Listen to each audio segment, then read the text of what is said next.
Hello bachcho, let's see this question. The question says a liquefied natural gas which is LNG is mainly methane. A 10 meter cube tank is constructed to store LNG at 164 degrees centigrade and 1 atmospheric pressure, under which conditions thus the density is 416 kg per meter cube.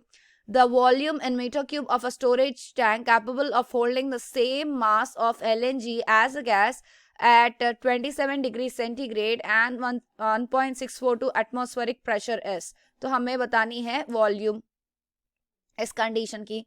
तो चलिए देख लेते हैं. यहाँ पर volume दी गई हमें. Volume is 10 metre cube. Density दी गई 416 kg पर मीटर क्यूब. तो इसे अगर ग्राम पर मीटर क्यूब में लिखे तो इसकी वैल्यू 416 इंटू 10⁻³ ग्राम पर मीटर क्यूब होगी. तो यहाँ पर प्रेशर दी गई 1642, दैट इज 1.642 एटमॉस्फेयर्स. टेम्परेचर दी गई 300 केल्विन, 273 डिग्रीज को 300 केल्विन में लिखते हैं. Generally we know mass is equals to density into volume.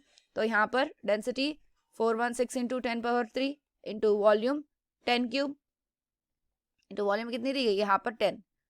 सो 10. तो यहाँ पर इसकी वैल्यू हो जाएगी 416 इंटू 10⁻⁴. सो ये आ गई हमारी मास. अब हम number of moles of methane calculate कर लेते हैं. Number of moles of methane, that is mass by molar mass, that will be equal to mass कितनी आ गई हमारी 416 इंटू 10⁻⁴. मोलार मास होगी मीथेन की 16. तो हमें मिलेंगे मोल्स 26 इंटू 10⁻⁴ मोल्स. तो ये रहे मोल्स ऑफ मीथेन. तो अब हम using ideal gas equation calculate कर लेते हैं. That is PV is equals to nRT.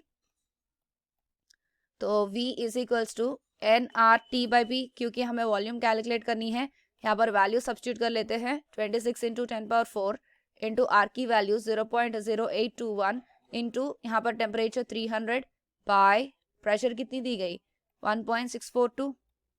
तो इसे कैलकुलेट करने पर हमें मिलेगा वॉल्यूम की वैल्यू कुछ V is equals to 3875.89 into 10⁻³ तो which is almost equal to 3900 ये वैल्यू.